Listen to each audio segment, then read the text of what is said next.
Good morning po sa ating lahat. Weather update po tayo ngayong araw ng Tuesday, March 12, 2024. Sa kasalukuyan po yung mga weather systems na nakakaapekto pa rin sa ilang bahagi ng ating bansa. Yung hanging amihan or northeast monsoon na nakakaapekto dito sa may extreme northern Luzon area. Samantalang patuloy pa rin po yung pag-iral ng easterlies or yung mainit na hangin na nanggagaling sa dagat Pasipiko sa nalalabing bahagi ng ating bansa.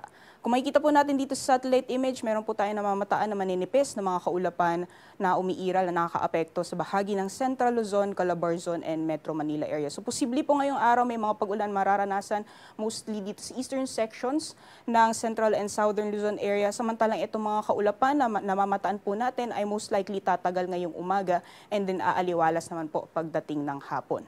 Sa nalalabing bahagi naman po ng ating bansa, meron din po tayo namamataan ng mga kaulapan na posibleng makaapekto sa silangang bahagi ng Mindanao area. So possible din po yung mga kalat-kalat mga pagulan, pagkidlat at pagkulog sa ilang bahagi ng Mindanao. And for the rest of the country, wala naman po tayo namamataan na makapal na kaulapan na posibleng magdala ng maghapon na mga pagulan sa anong bahagi ng ating bansa. So generally fair weather conditions pa rin po tayo ngayong araw, liban na lamang yung mga tsansang isolated na mga pagulan. Wala din po tayong binabantayan na low pressure area o bagyo sa loob at labas ng ating Philippine Area of Responsibility. So magiging ilagay naman po ng panahon ngayong araw gaya ng nakita sa satellite image over areas ng Aurora at Quezon, posible pong makaranas ng scattered rain showers or thunderstorms o ito po yung mga kalat-kalat mga pagulan. Samantalang magiging maaliwalas pa rin po yung panahon sa bahagi ng Northern Luzon, diba na lamang yung mga tsansa ng mahinang mga pagulan o mga pag-ampon.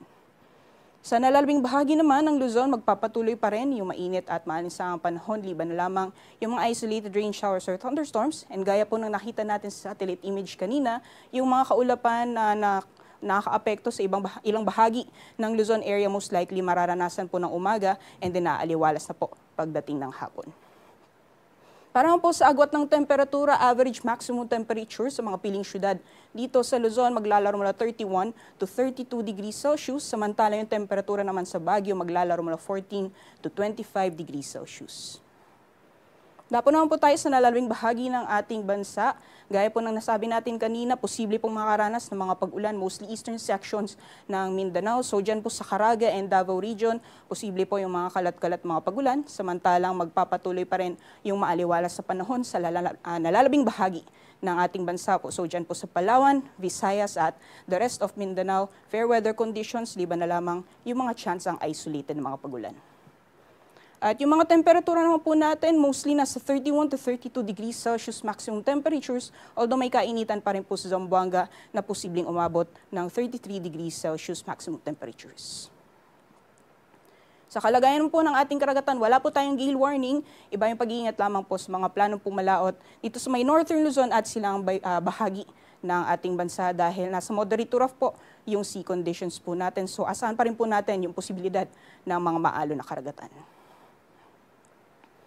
Hanggang sa darating na Friday, sa magiging lagay naman po ng panahon dito sa Metro Manila, Baguio at Legazpi. So possible po na lalakas po ulit yung epekto ng hanging amihan makakaapekto sa hanggang dito sa may Southern Luzon. So possible po magiging maulap ang kalangitan sa Baguio City hanggang sa Thursday, may mga tsansa na may hina mga pagulan. Samantalang magpapatuloy naman yung maaliwalas na panahon hanggang sa darating na Friday over Metro Manila area. For Legazpi City, bukas, posible pong magpaulan itong easterlies and then mag-aaliwalas naman po pagdating ng Thursday. Sa agwat po ng temperatura, mostly dito sa Metro Manila and Legazpi City, posibleng umabot ng 32 degrees maximum temperatures.